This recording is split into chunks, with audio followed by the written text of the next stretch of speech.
So I'm delighted to be joined by Professor Fred van Eenennaam. Fred, please would you tell us a little bit about yourself and about the Value-Based Healthcare Prize? Yeah, sure, Susan. My name is Fred van Eenennaam. My background is I'm Chairman of Value-Based Healthcare Center Europe. I'm also the non-voting chair of the Value-Based Healthcare Prize.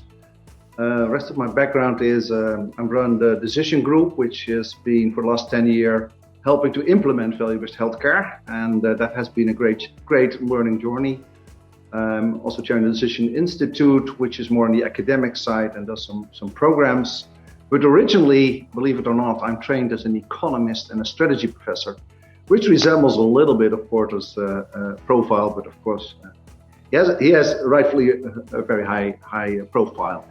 But that's sort of my background in terms of doing that. The Value-Based Healthcare Prize is actually, it's next year is going to be the 9th version of it.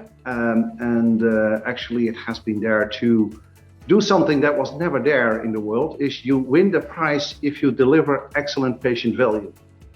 And the amazing thing was there were prizes for all kinds of things, but never for teams to deliver patient value really well. So that is what the prize has been doing, and it has been, I think, very inspiring for everybody to learn from these successful implementations, and the teams needed recognition, that's for sure. And Fred, from your perspective, how do you think value-based healthcare has evolved since the very first winner to now? I like that. Yeah, I like that question.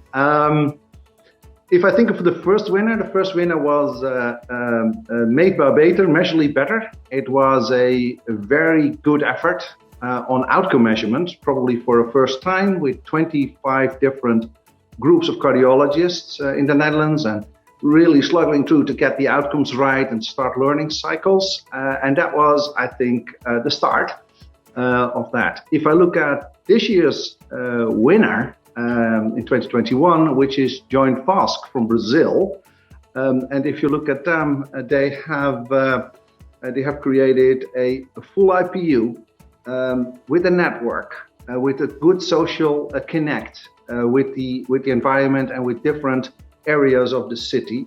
They're using new technologies, they're using digital, and they're also scaling up across Brazil and other countries. And I think that sort of shows the progress, and I'm sure there's more to come. So next year marks ICHOM's 10th anniversary. We've seen a lot over the last 10 years in the evolution of value-based healthcare. What do you think the next 10 years holds for us? Well, first of all, congratulations with ICHOM. As you know, I have always been a big fan and especially used the wonderful outcome sets and the networks that you have created with ICHOM. So congratulations with that. I think that will remain very, very important for the next coming of years. If I look at the next 10 years, it's hard to tell, but what I think is that we will see a big push of technology. I think we will see in the delivery of care. I think we will address much better the sustainability issue in healthcare systems, as well as making sure that we get the equity in different communities and societies that we're looking for. But mainly what I think is that we will see a huge change in how we set up IPUs in different systems.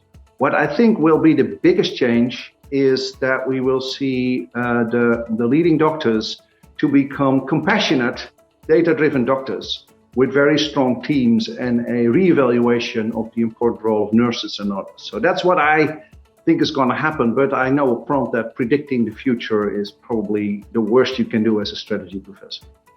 And in terms of the key challenges, what do you think we're really faced with when we're moving towards value-based healthcare?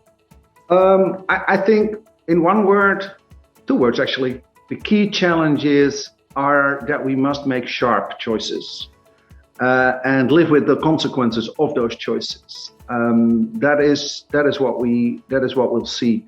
Whether it's in some countries because we will just lack the resources in terms of capacity or in terms of worries about being able to fund it. That means that all institutions need to have sharp choices on what they will do well, how they will relate to others, and how to bring and use the new technologies, the new ways of working, and the incorporation of new ideas in healthcare delivery.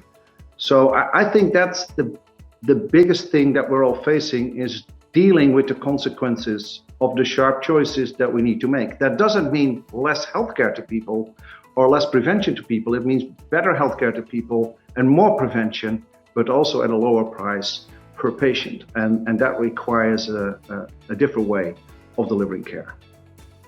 Fred, thank you so much. Thanks for joining us. We very much look forward to hearing the prize winners for this year, and we'll speak again soon. Thank you so much, and let me reiterate the appreciation of the collaboration that we have for all the years that ICHOM's there and we have been active too. Thank you.